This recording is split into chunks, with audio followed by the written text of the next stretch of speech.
欢迎收看《寰宇全世界》，带您走进全世界。全球各地的观众朋友，大家好，大家平安，我是何荣。两岸大事国际焦点深度剖析，打开视野。透过 YouTube 收看朋友，请帮我们按赞、订阅、加分享，动动手开启小铃铛。也欢迎您告诉我们在哪个城市打卡收看。当然，欢迎大家多多的留言，表达您的观点与看法。好，来欢迎今天3位来宾。首先是前立委林玉芳委员，大家好。另外，清华大学 EMBA 讲座骆秉宽老师，何荣好，各位观众大家好。还有美国共和党前亚太区主席方恩格 Ross 好，大家好。好，今天首先带着观众朋友跟3位老师，我们先来看的是这个议题啊。美国总统川普在11月7号表示，因为南非现在正在发生人权侵害，而南非的白人农民正在被杀害和屠杀中，他们的土地和农场被非法没收，所以川普宣布，包括他本人在内，美国政府官员这次都不会出席即将在南非登场举行的 G20 峰会。但是我们也要看呢，反观美国，现在农民受到的伤害其实不亚于南非哈。虽然不是生命的损失，不过财务方面损失非常的剧烈。那么根据 CSIS 的最新报告呢，说因为受到了中国大陆报复性关税还有非关税贸易壁垒的影响，在2025年1月以来，美国对中国大陆的农产品出口额减少了超过68亿美元，降幅高达73%。那其中呢，大豆出口损失占了57亿美元。另外呢，美国对中国的牛肉出口量也下降了90%以上。那么中国方面呢，还把杏仁进口的关税上调到45%，重创了向来以加州作为主要出口的产业链。好，我先问最了解川普的 Ross， 这个请你从从容容、游刃有余的告诉我们哈。川普现在讲说，因为人权问题，他不出席，包括连政府官员都不去 G20 啊，这只是表面上的原因，你觉得是有背后的原因吗？我觉得没有，应该是没有背后的原因。虽然川普是不喜欢多边组织了，这个大家都知道，他第一个任期也不太喜欢参加类似的。多边主义的活动、组织高峰会等等，那这次回来执政，一样啊。今年参加 G7 也提早离开，那最近他去 APEC 也提早离开了，见习近平之后就离开了。所以他真的不喜欢出席这些活动，他想当 All Star。他希望这个焦点都是放在他了。那如果一个高峰会有10几个主要国家领袖，那川普就不是亮点，对，而不是热点，所以他不希望了。那他对这个南非少数民族，那就是白种人是少数民族，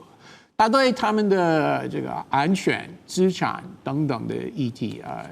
一直就从他这次回来执政，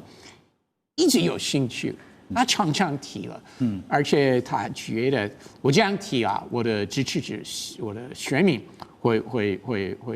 就是会非常受欢迎。所以他这样子做是因为想要保护在南非算少数的白人，是这样子。因为人权的这个原因，他口头说是要保护他们，对，但是主要是这个是跟美国国内政治比较有关。我再去请教你因为你刚刚特别提到说，美国向来，尤其在川普上任以后，其实他是习惯用单边的，而不是像他的前任拜登采取多边合作哈。那同样的，可是这一次在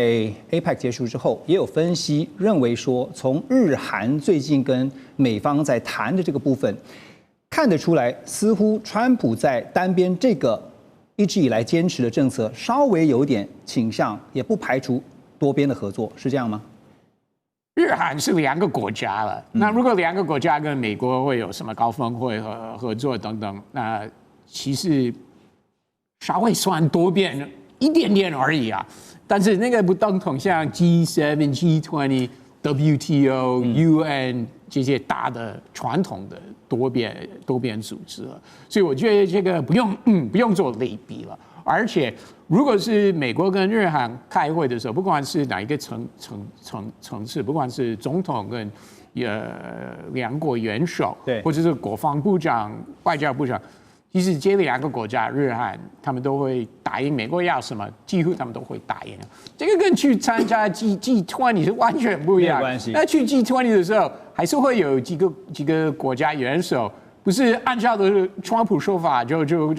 答应他，对不对？还是会有。那要保护南非的这个白人农民哈，可是美国的农民呢？川普也是非常支持美国农民，对不对？所以他就跟习近平见面的时候把焦点放在中国要多购买美国农产品。那另外如果这个政策不成，就是这个贸易谈判最后不成功的话，川普会向国会要给美国农民大的补助，所以还是会很在乎他们，不能说不在乎他们，真的，而且这些南非的白人啊，说实在，我预测了很多还是会选移民到美国去了，最后还是会离开南非。只要川普是欢迎他们，而且目前川普的政策是非常非常欢迎他们移民到美国去，目前他不欢迎其他国家。尤其是有皮色是如果是黑的话，他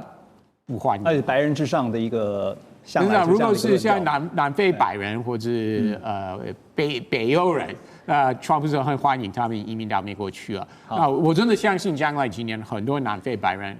包含这些农民，会选择移民到美国去。好，所以现在看就是说，川普要如何照顾美国国内的农民哈，因为就提到了。像之前呢，在习川会之后，其实 APEC 呢，中美之间两强达成了一个共识，就其中呢，就是包括了要买大豆哈。但现在买大豆也出现了一个变数哈，因为在习川会之后，美中双方其实都降低对对方的关税哈。不过路透社有一个最新的报道说，中国大陆对美国大豆的关税虽然下调到13%，但是呢，这个关税的税率呢，也导致了美国大豆的价格仍然是比巴西大豆的价格要高。好，所以呢，有交易员也表示说，市场上现在普遍不预期中国大陆对于美国大豆的采买会恢复需求啊。主要的原因还是那句白话，就是因为你的大豆卖得太贵了，所以买大豆现在变成了一种手段，或者说我们一种筹码哈。中方会如何在这件事情上面做决定呢？这个美国农产品是这次川普2.0大陆等于说是规划准备最完整的一步。而且他这次打击美国是美国最依赖的出口品项，就是大豆、牛肉、杏仁，这3个是美国这个就是对中国出口最大额的农产品，这3项，而且这是集中火力针对美国这个最敏感的产业来做出打击。那因此大陆它也有多元供应的来源的需求，所以它也向巴西购买大豆，向阿根廷购买大豆。它跟巴西买的大豆，让巴西呢，它的出口增加了10%，让阿根廷呢增加了21%，所以就代表大陆它对于多元供应农产品，它已经做好了一个这样布局，所以让它的全球供应链呢能够多元化，降低对美国依赖，同时让美国的农民来承受这个市场所遭受的损失，这就是它一个精准打击的。那再加上现在农民的那些成本也上升了，像化学肥料啊、劳力啊、设备。这些都一直在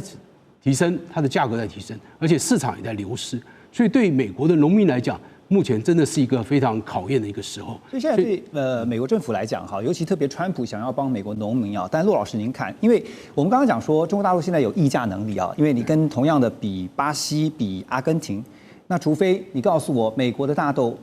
确实比阿根廷、比巴西要便宜，那我才愿意买啊，不是吗？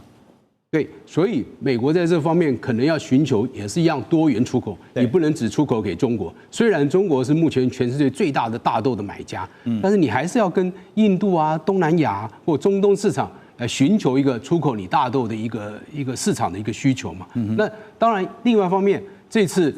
川普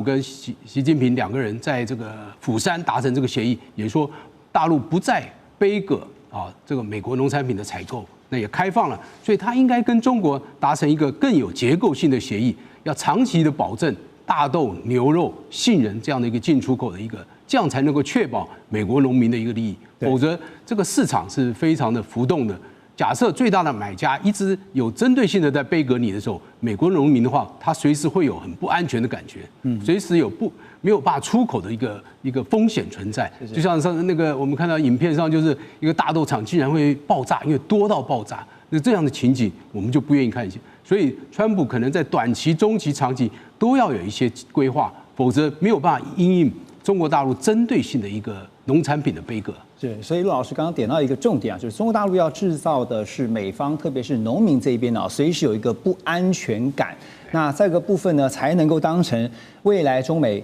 这个整个竞争架构不变的情况之下呢，中方握在手中一个非常有力的筹码哈。当然，除了美国的农业受到惨重打击之外，现在呢，接下来我们要来看的就是呢，川普有可能会酿成美国国内自己的粮食危机。怎么说？川普为了大砍被称为奥巴马健保的这个平价医疗法案呢，跟民主党在参议院上演了僵持的戏码。这几天大家都看到了，也造成了美国政府现在停摆已经超过了38天，原先的记录啊保持在35天，这个记录被打破了。而川普呢，还拿4200万依靠食物券生活的人民，这4200万都是美国的公民哈，拿这些美国人民当成筹码，也说呢，美国营养补助援助计划的福利只有在激进左派民主党人开放政府的时候才会发放。罗德岛地方法院在11月6号先裁定了，说川普政府呢必须要立即释出预算，补足全额发放所需要的资金。而隔天呢，农业部也向各州发出了备忘录，只是要全额发放11月份的食物补助。可同一时间呢，看到川普政府立刻向联邦上诉法院提出了紧急申请，希望能够把这个法院的命令给挡下来。好，川普怎么这么的坚持哈？就是他的斗志旺盛啊，就是不让民主党要得逞。为什么不坚持啊？如果我是他的顾问的话，我也会跟他说，总统先生，你目前要坚持了。为什么呢？我们离其中选举还有1年时间。但是现在当下受害的是4200万的美国民众，不是吗？第一，他要看他共和党明年的这个其中选举的选情。那说实在，大部分的众议院选区不是摇摆区了，只有几个选区会算是摇摆区了，所以有固定200多个选区，一定不管怎么样会投给共和党的众议员候选人，所以他真的是不用那么担心选举。所以其中选举因为还没到的关系，不需要这么急切的。还有另外要看。按照过去就是政府关门的事件有发生过，就最近10年都有发生很多次了。说实在，每次民主党会让步，不是共和党也没有让步，共和党也有让步，不管是哪一个总统，小布希或川普 EDLA 总统也有让步，对，但是民主党早晚会让步。所以总统为什么要那么急让步？他可以等等看民主党会提出什么样的让步的方案，那他就可以算，那我也要不要让步？但是不用这么早。为什么要这么早？我跟你说啊，现在离其中选举1年时间，选民不会记得这件事情。OK， 所以因为还没到选举，还没到那个关键时刻，所以现在不管是共和党也好，民主党也好，反正是继续演到还没到最后一幕嘛。等到最后一幕的时候，一定会有一个妥协。你的意思是这样？一定会妥协。OK， 民主党一定会妥协。那等他们妥协，那总统也就可以妥协。那另外他也要让他的支持者认为他不会踏狗，因为最近很多人批评他说他会踏狗，变成他的代名词。另外有强硬的政策，不管是外交政策、内政政策，但是他最后会妥协。所以因为最近有这种批评，他这次尤其是在民主党面前，他千万不会让民主党认为他们有拿到一个好大的胜利。对，所以从政治的算法来分析啊，一定要先等民主党来妥协，他才会妥协。OK， 所以Ross 刚刚讲了一个大白话，委员他点到了，因为选举还没接近啊，所以呢4200万这些就算在饥饿的话，关我什么事情啊？美国民主制度到底出现了什么样的大问题呢？从这一件事情上面来看，我觉得第一个是政党对立实在是有够严重。在美国历史上，政党之间的斗争并不是没有，甚至每天都在进行。那像这次这样斗争到政府停摆38天，而且我相信这个还会持续下去，没有那么快解决，搞不好50天甚至60天，搞不好都有可能。那这种对立，政党的对立会延伸到很多的层面，那就是内耗嘛，这就是内耗。对，所以我认为这个就是这个美国社会的一个很大的问题。第二个，当然，其实某种程度来讲，川普上来以后，美国族群对立的现象是变严重的。他所谓的要让美国再次伟大，那里面其实所隐含是让美国的白人再一次伟大。那支持川普的人，其实就是中低收入的白人，所以他是他们的代言人。这种族群问题当然有。刚刚讲到南非的问题，川普讲说美国这个南非的白人这个被杀，他还用了 genocide， 就是这个好像种族灭绝、种族屠杀，没有这回事啦。南非的治安是非常差，我有好几个朋友都在南非做生意，南非的生意是非常差的，他们出去进出都要带持枪的武装保镖的啦，所以没有特别针对这个南非的白人来进行屠杀，没有这一回事啦。这个美国自己都这个很多的这个作家都出来讲这样的话嘛。可是你看，川普特别讲说，美国的白人，美国这一阵子是反对移民的哦，可是针对南非的白人，他说你们可以从用难民的身份移民来美国来定居啊，提出申请就对呀。所以这有白人的问题。你看这次的纽约市长的选举里面，你去想想看看，白人有很多是支持现在当选的这位市长，可是更多的是很多的黑人、少数族群的主裔，当然包括很多犹太人，是支持当选的这位的这位市长的。所以有足球你过来一个其实很严重的一个问题是通膨啦，你知道。川普有一个非常强烈支持他的，叫做 Marjorie Greene， 她是乔治亚州选出来一位女性的众议员，她是这个美国所谓的 MEGA 的强力的支持的川普的最挺川普的那样的一个人，挺到出汁的这样一个人。可是你看这次最近他就对川普有很多的批评，那他这次就出来讲话，就大概昨天嘛接受访问他就出来讲了。他说他用一个叫 affordability， 这个字是什么？就是说你有没有，你可不可以负担得起？能不能 afford？ 你可以买的，你可以 afford 嘛，对不对？所以这个问题就是说，为什么会这个会出现这个问题呢？他先讲，他说我是去买东西的，我是到市场比如说杂货店之类的去买东西的人，有没有通货膨胀？东西有没有变贵？我是知道的，民众最有感，对，没错。所以这一次为什么美国不仅在这个共和党在纽约输了，纽约市的市长选举输了，维吉尼亚州州长输了，对，还有这个 New Jersey 这个纽泽西的州长也输了。很重要一个字就是人家的通货膨胀造成很多人生活的困难。对，所以这次其实在这个选举结果之后，其实当然有一些分析认为说，这会不会对共和党来讲是一个警讯？但我们要更担心，或者说更 foresee 预测到的一个是美国内部会不会因为这些我们刚刚所讨论到、所分析到的这些问题，引发更多的社会问题。现在就看什么时候是沸点，还有什么会成为引爆的 trigger。马上回来。好，回到环宇全世界，我们持续来关心现在陷入焦灼状态的俄乌战争。目前最新的态势是，乌克兰死守了1年3个月的红军城这个据点呢，在我们的节目当中也讨论过非常多次。而现在呢，这几天传出说要陷落了吗？怎么说？因为根据《纽约时报》最新报道，乌克兰总统泽连斯基表示，现在大约有200名的俄军，他们透过渗透的方式渗入了红军城的市区，也使得乌俄两军在红军城爆发激烈的巷战。但根据基辅独立报报道说，进到红军城这个渗透的俄军不止200人这其实已经超过了乌军有8倍之多。红军城的防御现在变得岌岌可危，而乌克兰第25空降旅也表示，虽然乌军的防御每天可以打死大概50到100名左右的俄军，现在他们算了一下，乌军对俄军的伤亡比是呈现1:10，说乌军有优势也就是说呢，1名阵亡的乌军能够换10名阵亡的俄军。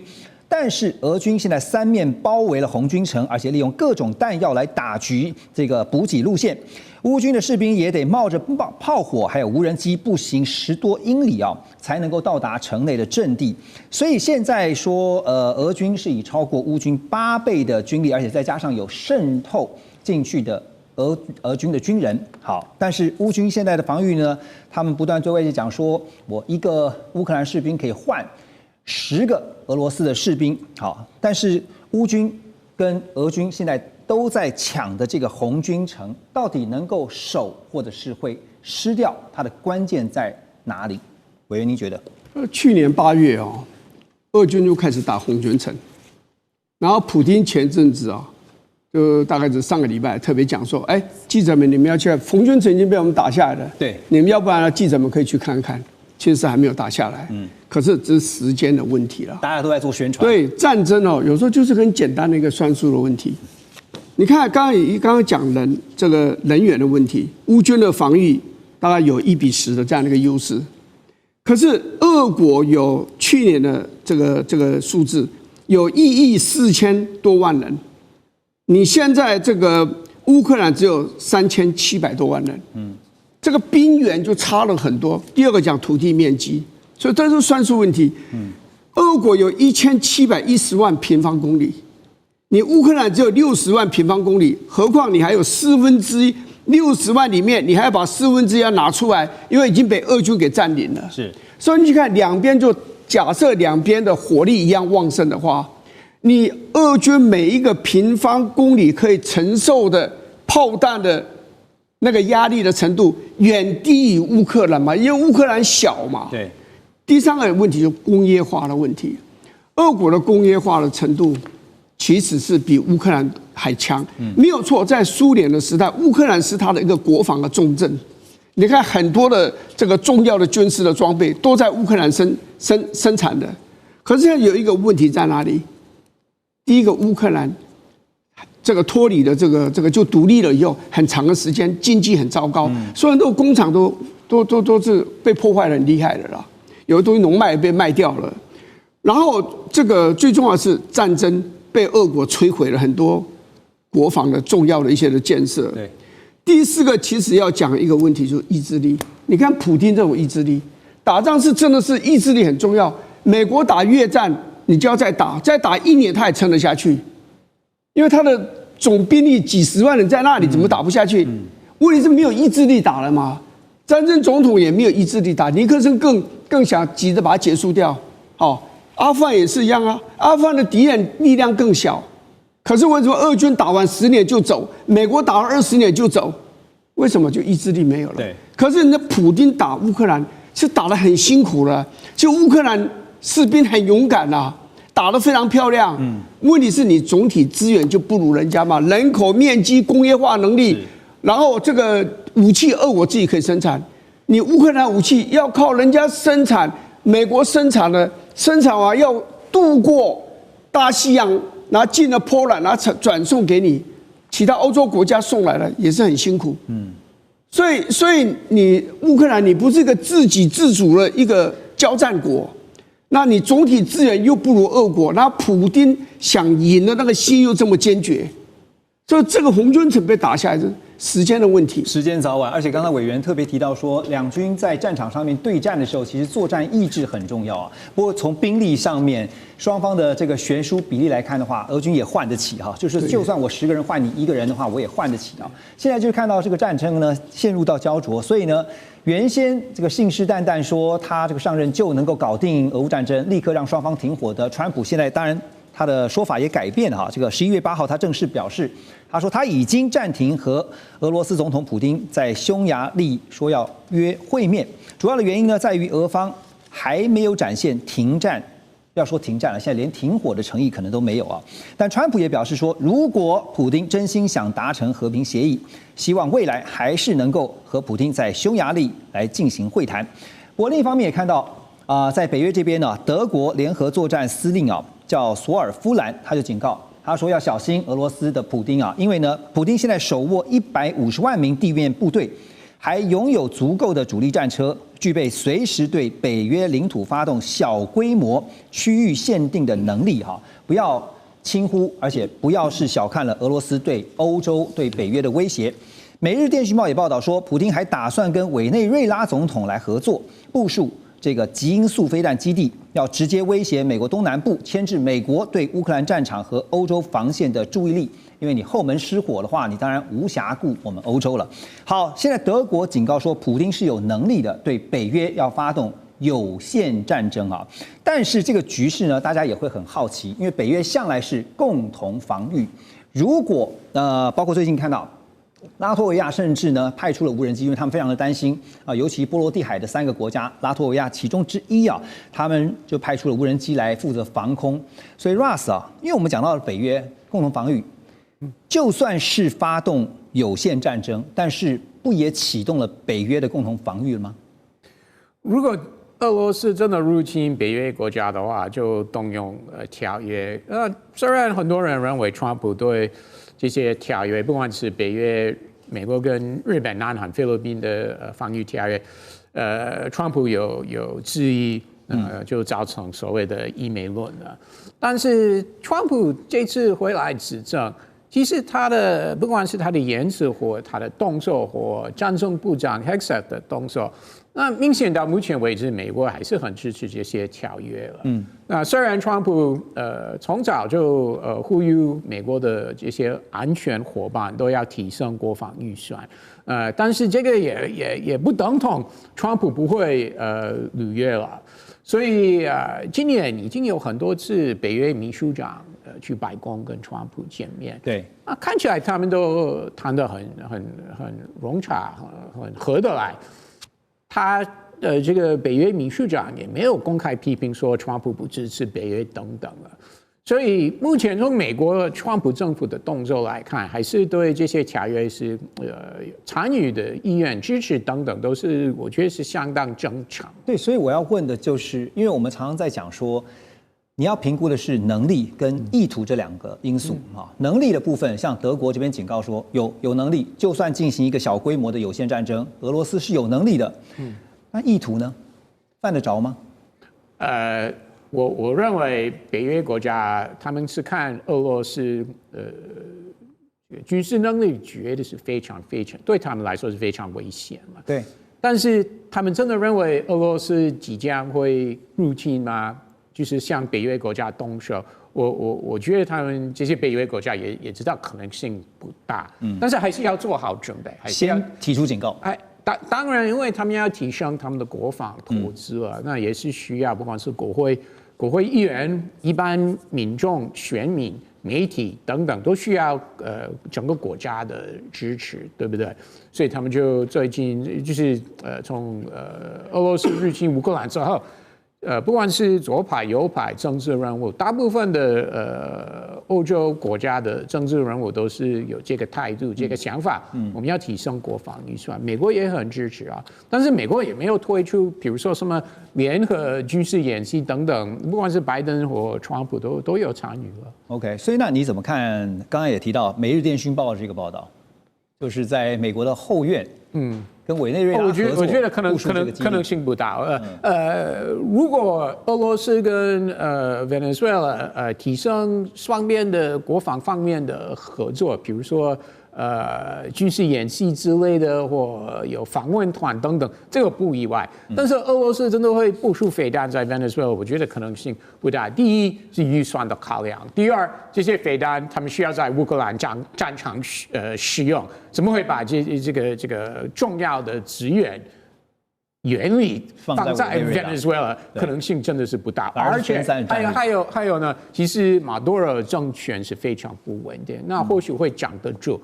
但是不排除会有政变的情况。那如果他真的被逼下台的话，那俄罗斯怎么办呢？我们飞弹在那边，所以我觉得可能性真的是不大的。所以你看到，在这个竞争非常激烈的态势之下，现在尤其讲到地缘战略啊，这个尤其西方媒体常常会，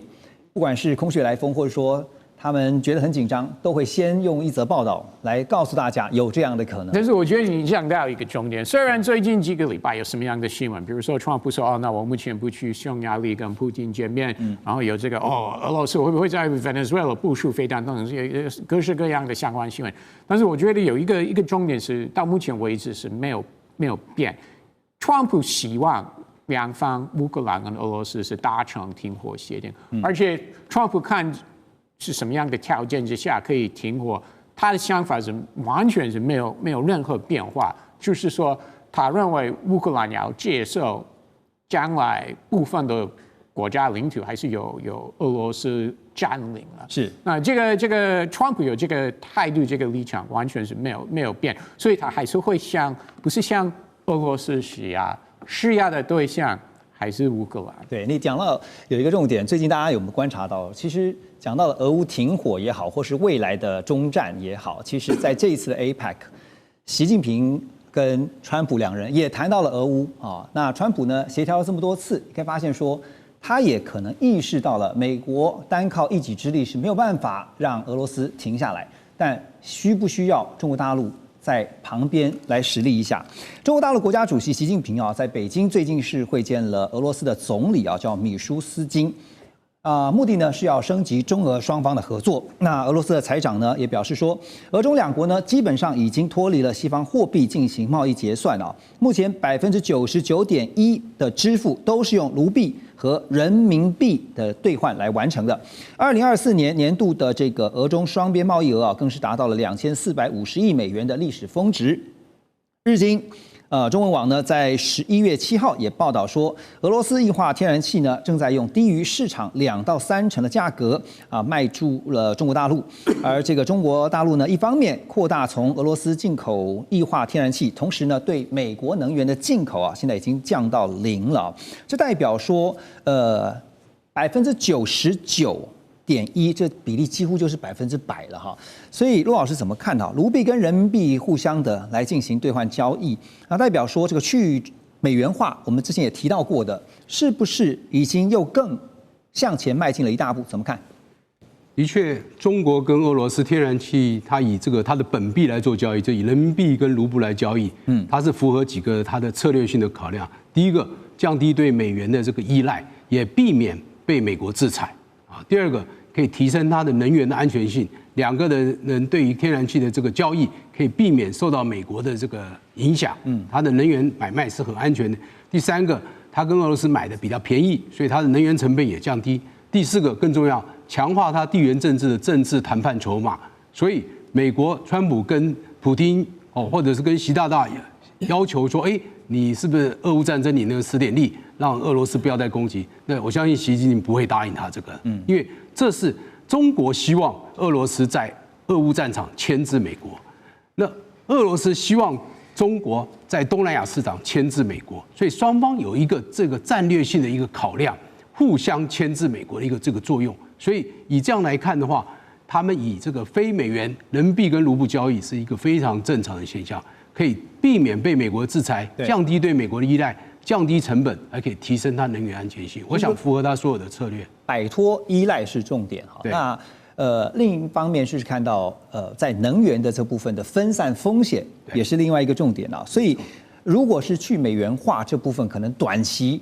也许看不太到，但是摆脱能源上面的依赖，看起来是做到了。没错，因为我相信他直接跟俄罗斯买能源的话，这是一个非常简单直接的，而且用这么便宜的价格，又可以用自己的本币来做交易，这是应该是最简单不过。尤其他让他的能源来源更多元化，要不然他跟美国买的话又贵，然后又要受制于美国，那对他来讲实在是划不来。了解。好，等一下回到环宇全世界，我们就来关注的是福建舰的事情，马上回来。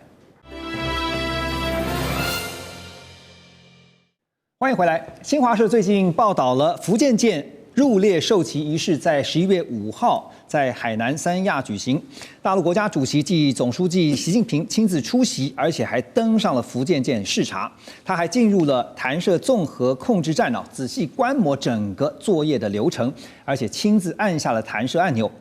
福建舰在编成之后呢，中国大陆的航母正式进入了3航母时代，也就是说呢，可以进行1艘训练、1艘维修、1艘部署的轮替，形成全年常态运作的能力。而未来呢，中方的航母舰队可能会在台湾周边以及南海海域，用不间断的方式展示他们的武力，对台海及南海展开持久性的战略胁迫。好，所以正式的进入了3航母的体制当然对于西太平洋各国，尤其是以美商为首的这个国家呢，带来战略压力不小。那对照美方之前我们曾经讨论过，在美国的印太战略中向来是规划是利用盟国的包括水上、水下还有飞弹网所构筑的这个岛链防线，攻守之间，委员怎么看？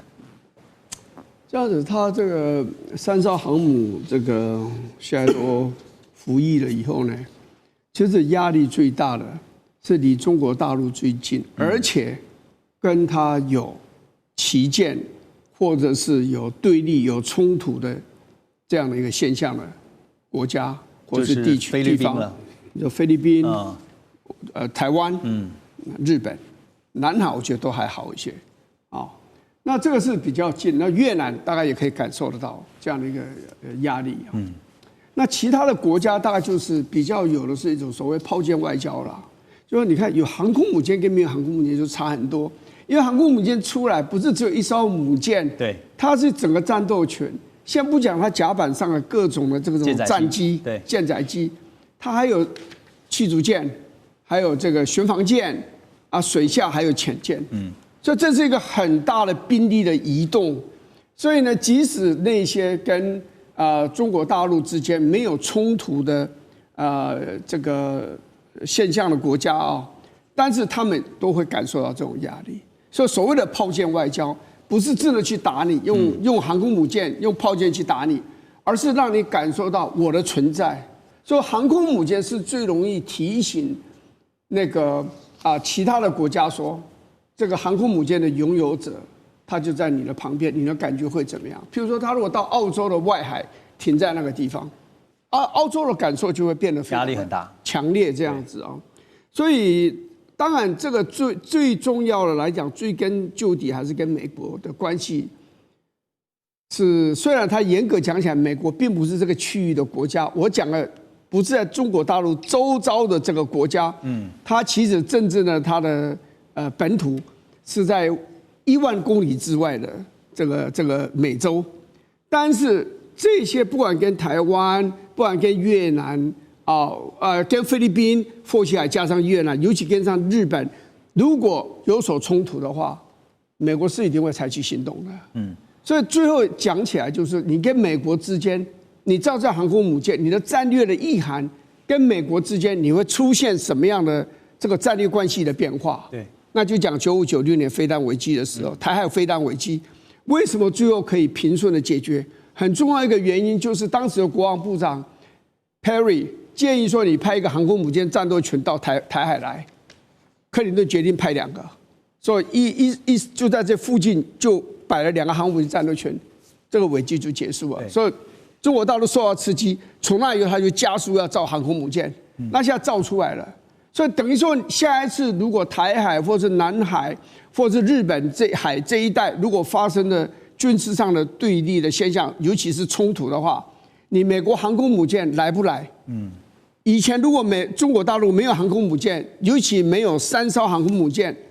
美国来的意愿可能会比较强，他采取主动打击手段的可能性也会比较强。对，现在人家也有3个航空母舰战斗群的时候，你美国应该还是会来，但是你来的时候，你可能姿态就没有办法过分的强硬，而且可能要来更多。对。而且你的外交可能要跟军事的手段要同时进行，因为你担心这2强之间海上打完就打核战了，所以他们会有所顾忌。所以航母的确是一个非常有利的外交跟军事的一种手段。而且就海军来讲，海上战力等于说是提升了一个量级原先你可能银量级对于这个重量级，但现在呢，我重量级对你的重量级。不过在西太平洋这边呢 ，Russ 怎么看因为结合双方的航母战力，还有在这几年其实有一个分析说，所谓的主场优势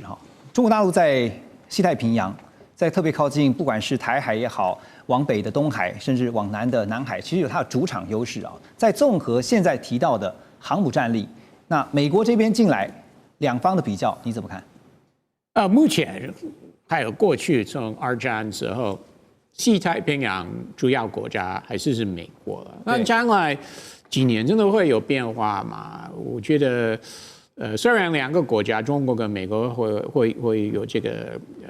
竞赛了，在西太平洋谁的实力比较大，但是不管是日本、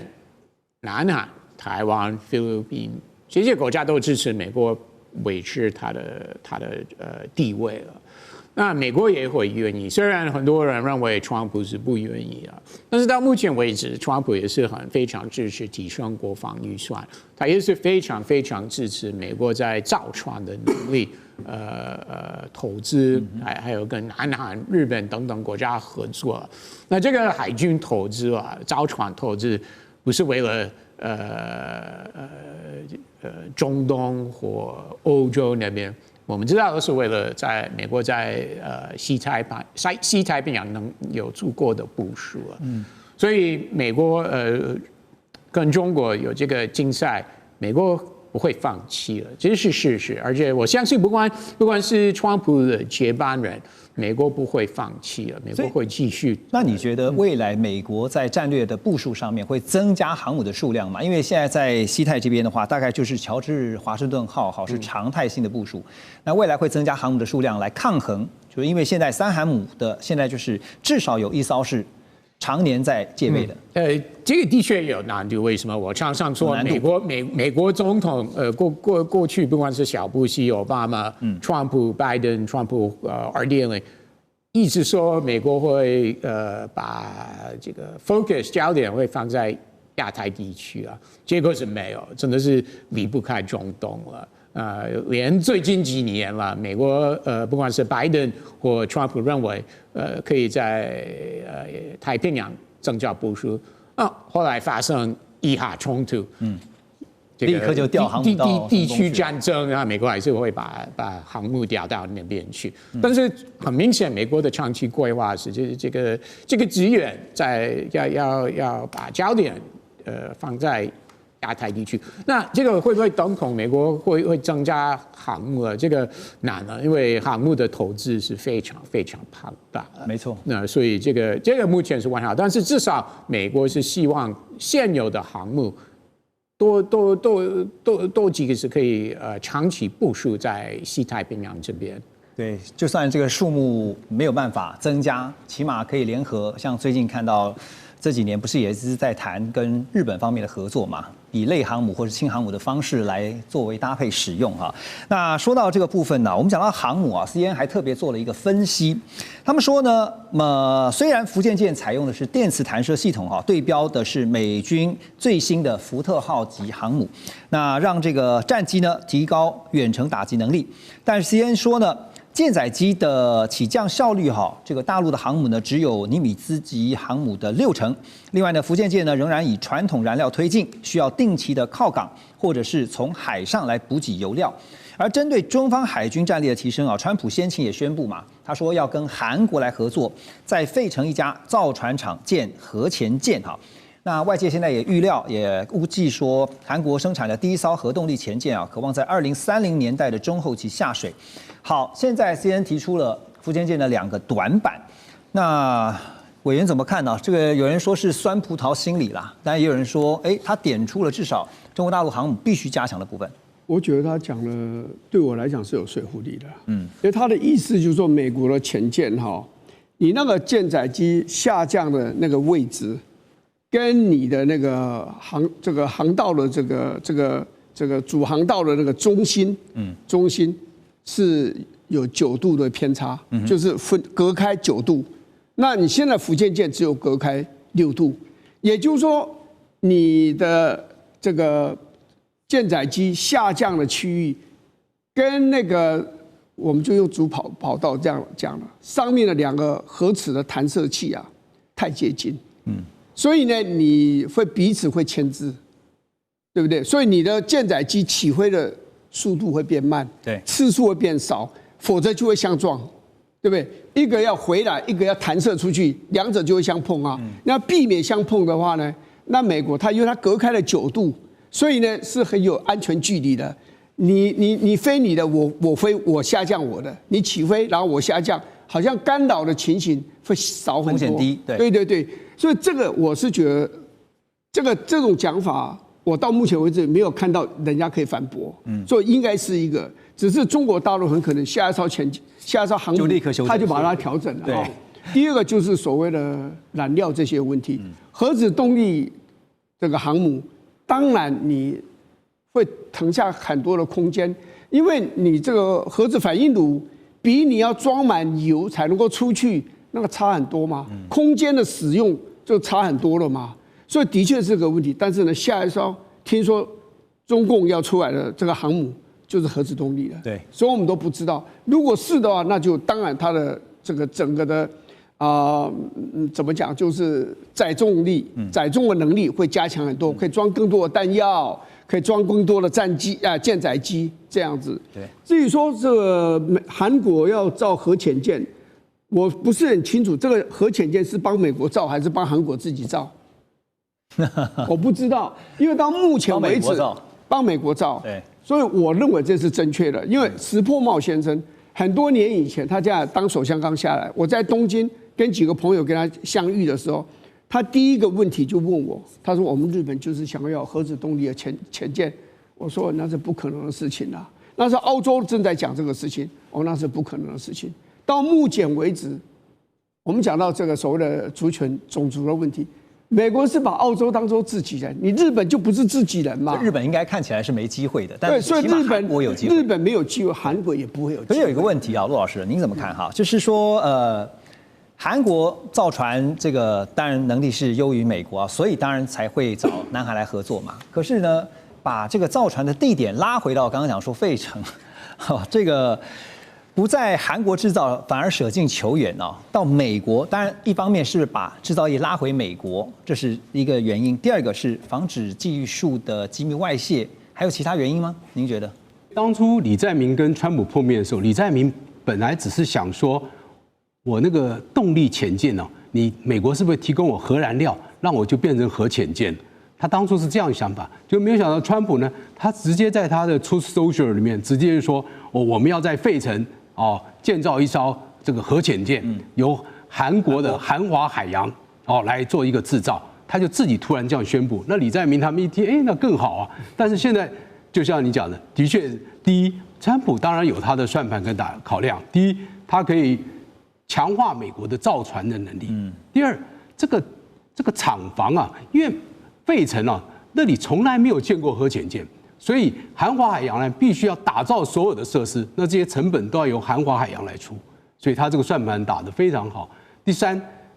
让美国的造船工人又有活可以干了，美国造船工人又有事情做了。第四，这韩国呢，美国希望韩国在水下武器方面发挥一他的力量，这是他一个考量。因为过去韩国一直说北韩就快要有了，那我们都还没有。所以美国要协助我们这一块，那美国说好，我来协助你，但是核燃料我不能现在拿给你。美国还不允许南韩有所谓的核子武器，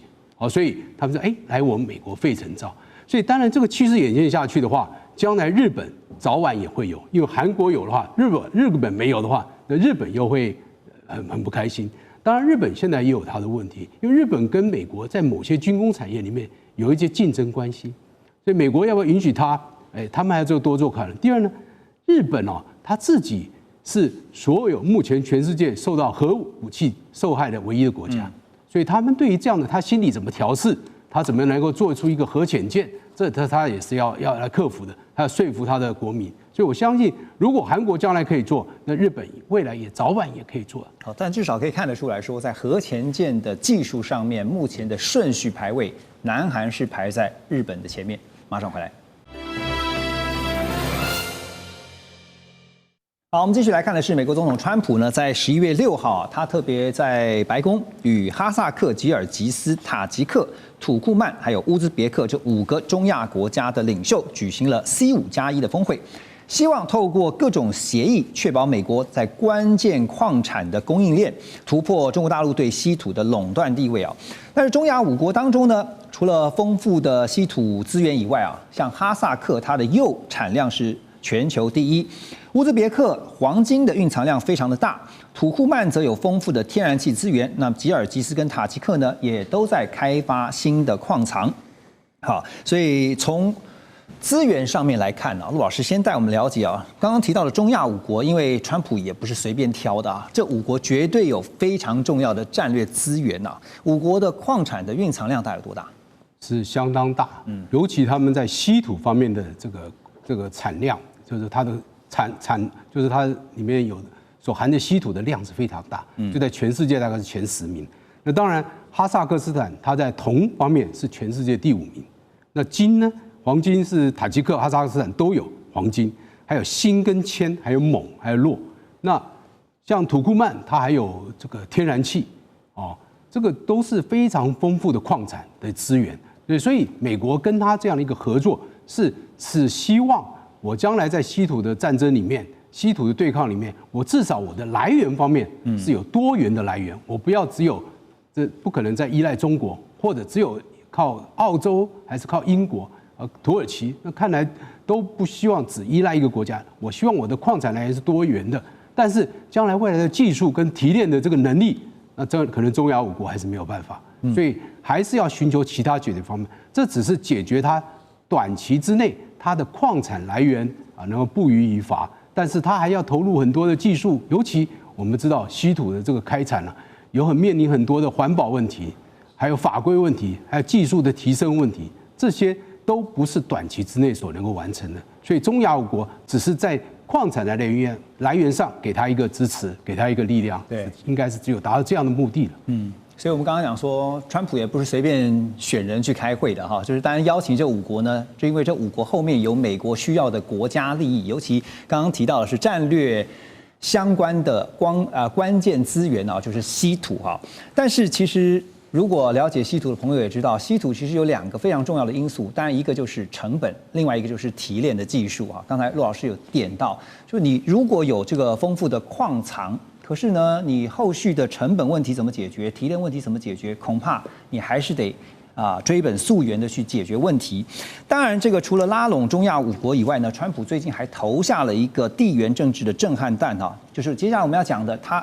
最近拉拢哈萨克加入中东的亚伯拉罕协议，川普表示呢，他和以色列总理纳坦雅胡还有哈萨克总统托卡耶夫进行了一场重要的通话。他强调呢，这是在世界范围内搭建桥梁的重要一步，而且宣称有越来越多的国家正在排队透过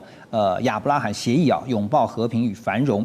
路透社就报道说，川普下个礼拜呢还会在白宫会晤叙利亚的新政权领导人，叫夏拉。美国政府呢，同时也准备在叙利亚首都大马士革附近一处空军基地，要进一步来部署美军。好，现在看到拉拢哈萨克加入亚伯拉罕协议这对于美国跟以色列美语双方来讲的话，在中东的战略布局会带来多大的帮助？这个显示一件事情，虽然部分的观众朋友可能会不接受我要说什么，但是很明显，这次停火加沙战争停火，以色列算是赢家了，打败了，几乎是打败了哈马斯的政权跟军事能力。那美国也是几乎是很支持以色列对国家安全的需求。就是在这个川普的和平计划条件之内，几乎都是符合以色列的想法，内塔尼亚胡的想法，美国也没有明显答应以后支持巴勒斯坦可以成立国家了，也是符合以色列的想法。另外，不管是欧洲国家或者这个伊斯兰世界国家，比如说卡扎克斯坦，也愿意跟以色列继续交往，甚至建交，对不对？那以后更多阿拉伯国家也会跟以色列愿意有交往、贸易，甚至加入 Abraham Accords 减价了。所以很多人很难想象，在这个战争的结束之后，以色列的这个不管是战略地位，或者是在经贸方面、科技方面的地位，还是非常非常重要。其他的国家不会以后抵制以色列或什么的，会对以色列怎么样？真的不会，这个是大家都要记得。你觉得就以哈萨克来讲的话，就是说他未来如果考虑加入这个亚伯拉罕协议，好，当然是希望说也能够从以色列这边要到他想要的东西。他可以从以色列得到什么？当然是可以聊到投资、技术、科技等等啊，甚至军事方面也可以，国防方面可以交流。那然后就会得到美国的支持，对不对？那以前。Morocco 加入 Abraham Accord 之后，那美国就答应 Morocco， 你这个叫做这个目前算是内战地区，叫做 Western Sahara。本来美国的立场是这个地方是要经过当地人跟 Morocco 中央政府的协商，才解决这个问题。那后来美国在川普1.0说，Morocco 你加入 Abraham Accord 之后，那我就认定这个 Western Sahara 是你的属于你的主权。所以其实加入 Abraham Accords， 不管是哪一个国家，他们都知道，他们还是可以从美国拿到很多东西了。OK， 那叙利亚驻军这件事情呢？这个是有一点 surprising， 有一点惊讶，因为川普在1.0的时候，他一直坚持他要完全从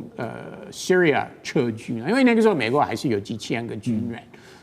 因为是要跟 ISIS 伊斯兰国家打仗。那个时候他因为这件事情跟国防部长吵架了，对，国防部长时任国防部长就离开了。那川普这次愿意部署的话，规模应该不会很大，而且其实很大的主要的考量不是因为川普以后想跟谁打仗，不是因为要以后跟伊朗或伊拉克等等打仗，其实他是为了组织以色列再次攻打 Syria 的内部了，因为过去几个月以色列已经有很多次动手，因为他们说Syria 在境内还是有运武器给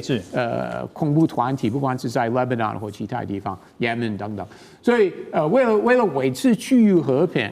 这个川普的和平计划或许因为这个考量。川普愿意在 Syria 重新部署，所以就回到刚刚你有特别强调一个论点哈，在川普的心中，他的 number one， 他的第一个还是中东，第二个才是放在印太哈。可是现在有一个问题，就是说中亚一直都是过去来我们都知道都是在中俄的势力范围，而且相对来说，比起美方来讲的话，对中国大陆是比较偏友好的哈。那所以现在呢，你这个要真的挖墙脚，你要来挖哈萨克啊这些中亚的5国，你挖得动吗？你怎么挖？你必须要诱之以利啊！你有什么利益可以跟他交换呢？你讲的很对啊，要诱之以利。问你现在你俄国还有多少资源可以给人家？你现在打仗已经打得自己都打得焦头烂额了。真的，乌克兰战争。让俄国遭受非常大的这样的一个资源的浪费，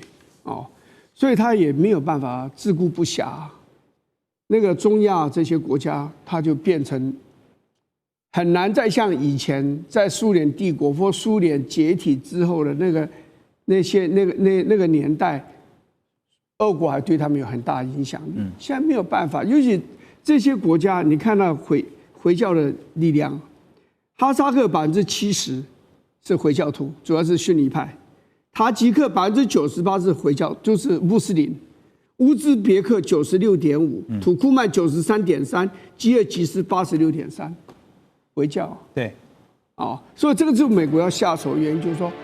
中亚我一下手就可以拿一串起来，因为你们都是回教，你们中间是有宗教的这样一个联系，是穆斯林有联系的，而且又。